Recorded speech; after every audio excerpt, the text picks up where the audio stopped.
Biblical analysis with literary criticism. Comment 1. Since the Protestant Reformation liberated the Bible for the common man's reading, scholarship of variegated quality has developed to consider the content of the Bible, and that presented numerous techniques. Often the evolution of biblical critical analysis has been presented in a linear historical fashion with several parallel threads of inquiry and methodology. The philosophical progress developing insight into the nature of language and logic has made retrocausality of the methods of biblical criticism apropos. However, when revision of historical methods is required because of newer insight, biblical criticism does not, therefore, simply build up an evolution to higher and more sophisticated levels of understanding of the gospel books and epistles. It also may neutralize elements of method and schools of interpretation of the Bible from any preceding era to revise or restore them. The philosopher W.V. Quine, P.F. Strawson, and additional analytic philosophers developed understanding of the nature of language as a tool of communication. Literary criticism and the trend towards subjective interpretation of language, accelerated by Dewey, added unto an existential paradigm taken out of its historical context of rationalism, and that was applied to biblical criticism. There were several schools of thought about what method was right for interpreting the Bible in the person of Jesus Christ as an historical figure or as a divine being. Analyzing the Bible as history was a field for itself. The Bible, it ought to be recollected as language, and language is communication. The authors of the Bible intended to communicate to others. Therefore, some clarification about modern theories of communication from a philosophical point of view. Analytic philosophy developed early in the 20th century and continued to the third millennium. W.V. Quine eventually published the two dogmas of empiricism and overturned the analytic synthetic distinction between intentional and extensional concepts.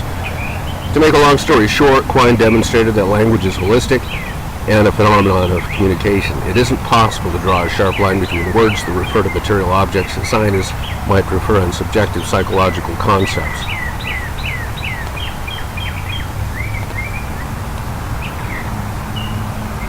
Language exists, of course, as sounds and symbols that represent objects experienced fundamentally. Communication is a shared cultural phenomenon.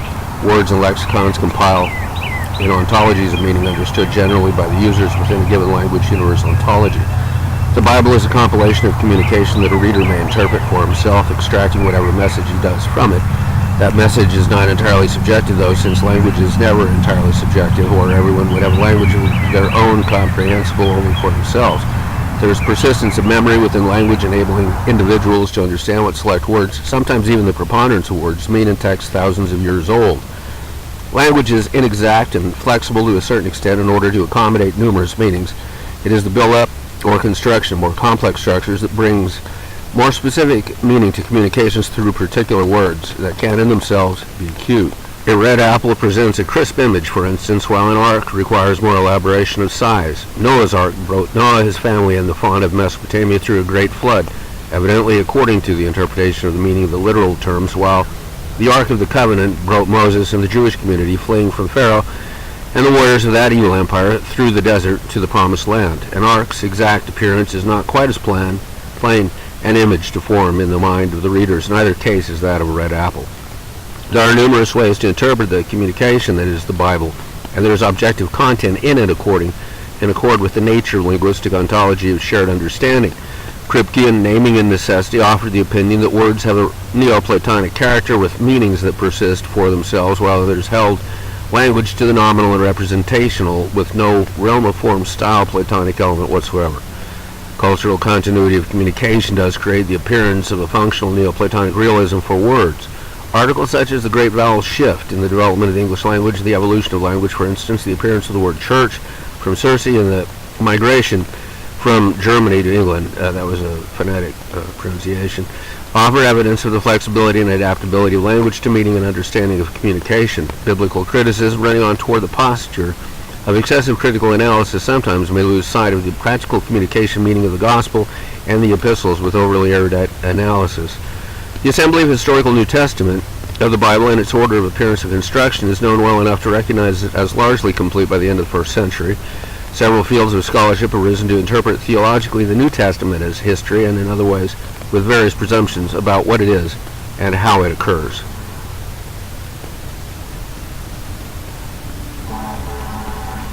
Hegelianism and the evolution of a world spirit through history is a way of putting the Bible into a context of causal explanation.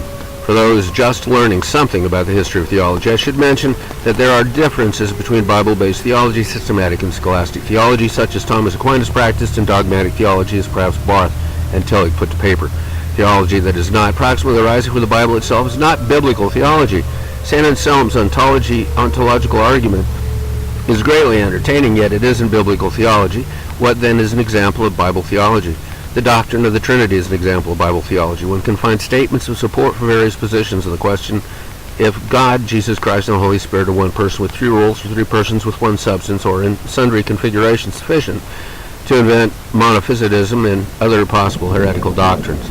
One obviously needs to accept that the communication of the Bible is represented more or less accurately for one's own interpretation before advancing into those difficult theological sailing waters with shoals that leave one suddenly ashore here and there. The writers of the books of the Bible had different skills and knowledge of writing communications.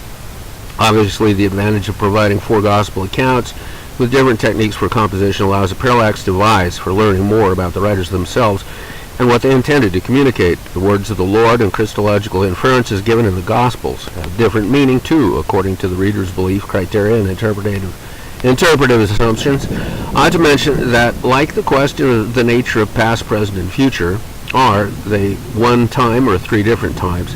The answer is probably a problem of the criterion wherein the question is posed. God probably has the correct particular communication form expressing the matters of fact in either case.